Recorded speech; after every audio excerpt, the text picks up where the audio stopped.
It finally happened. Micah Parsons is a Green Bay Packer. For months now, the relationship between Micah Parsons and the Dallas Cowboys has just continued to get worse, ultimately leading to Parsons requesting for a trade on August 1st. And now, just 27 days later, Parsons finds himself in Green Bay. This trade really says a lot for both sides. On one hand, the Dallas Cowboys are an active train wreck before the season even starts. On the other, the Packers continue to ascend and threaten to be the next kings of the NFC North. There's no doubt in what you're going to get out of Micah Parsons. He's a premier NFL talent that's easily in the top of his position group. He alone makes your defense better, and because of that, I wouldn't go sleeping on Green Bay this year. The Packers just secured one of the best players in the NFL. This team is immediately improved solely by the addition of Micah Parsons. That alone makes this trade worth it. But how much did Green Bay have to give up in order to get the deal done? Well, the trade is actually pretty insane.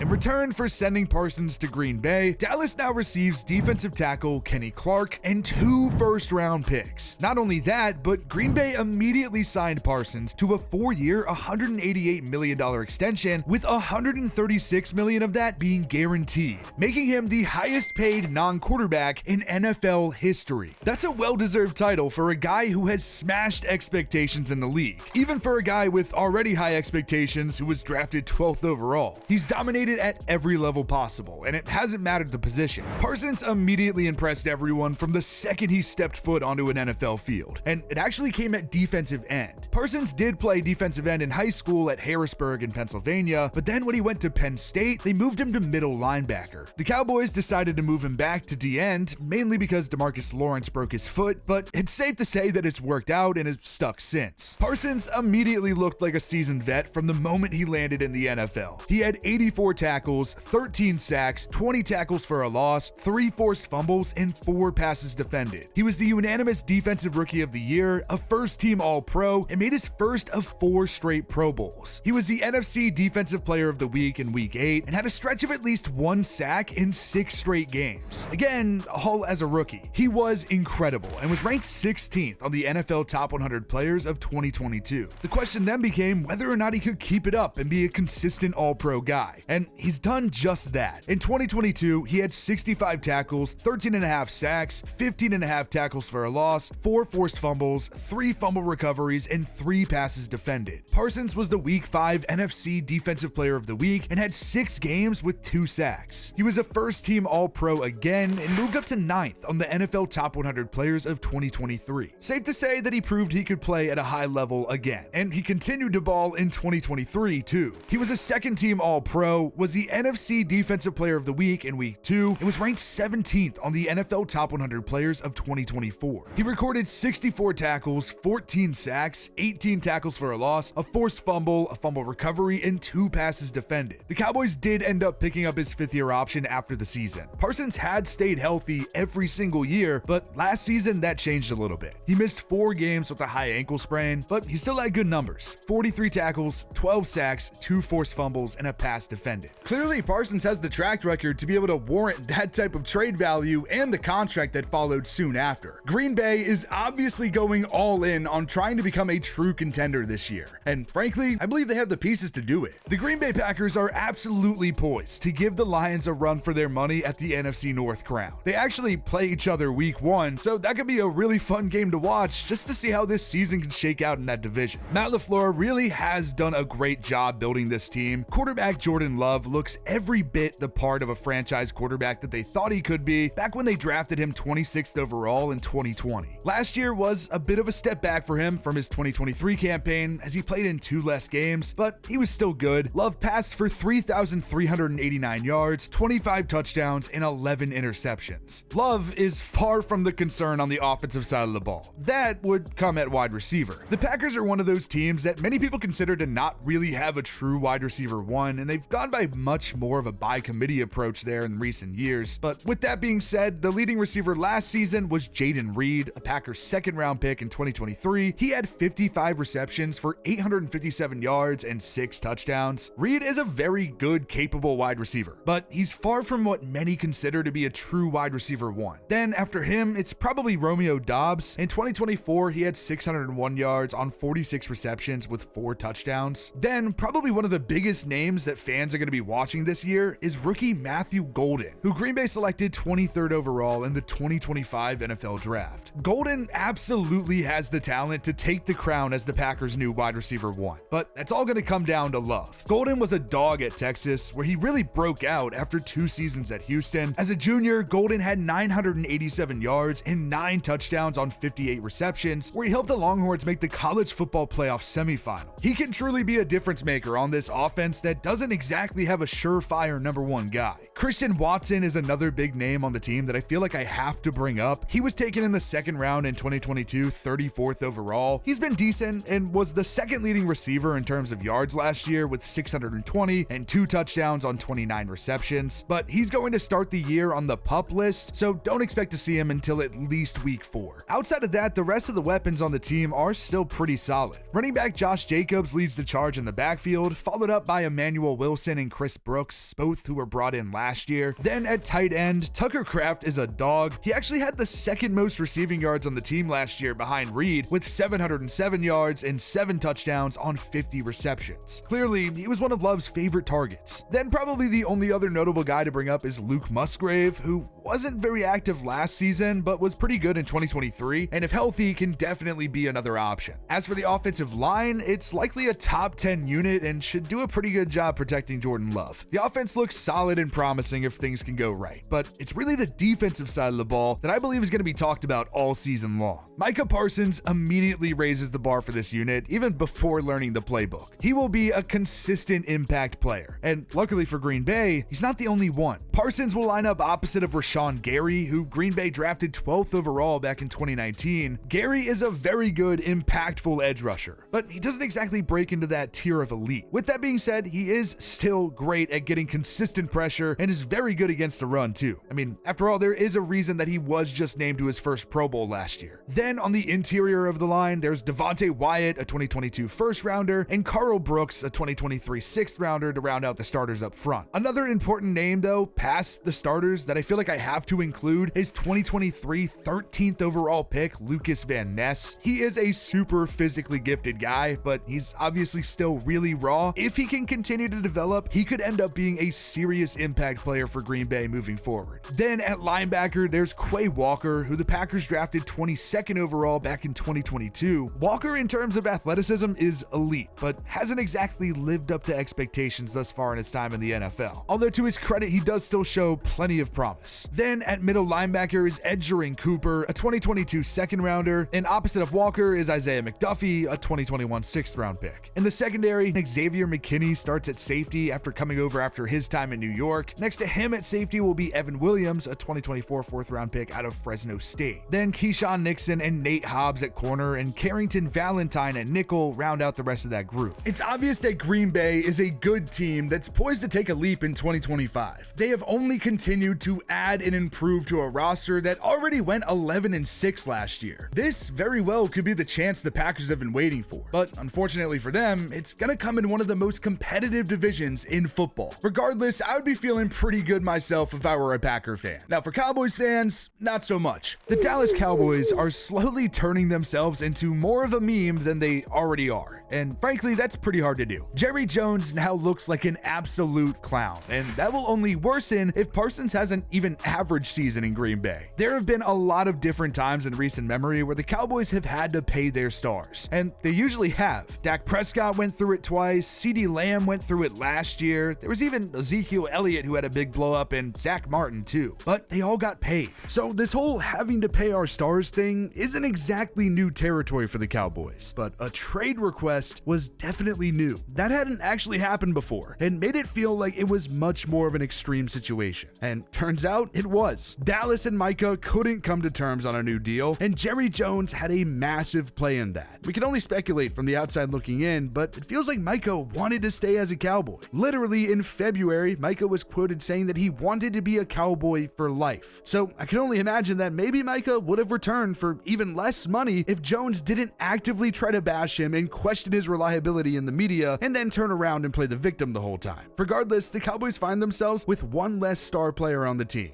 all because Jerry wanted to prove a point. There seems to be no question about it when it comes to the worth of Micah Parsons across the league, but I guess Dallas didn't care enough and couldn't get a deal done in the end. Ultimately, it's the Cowboys' loss, but the Packers seem to be ascending towards greatness while the Cowboys seem to be walking backwards.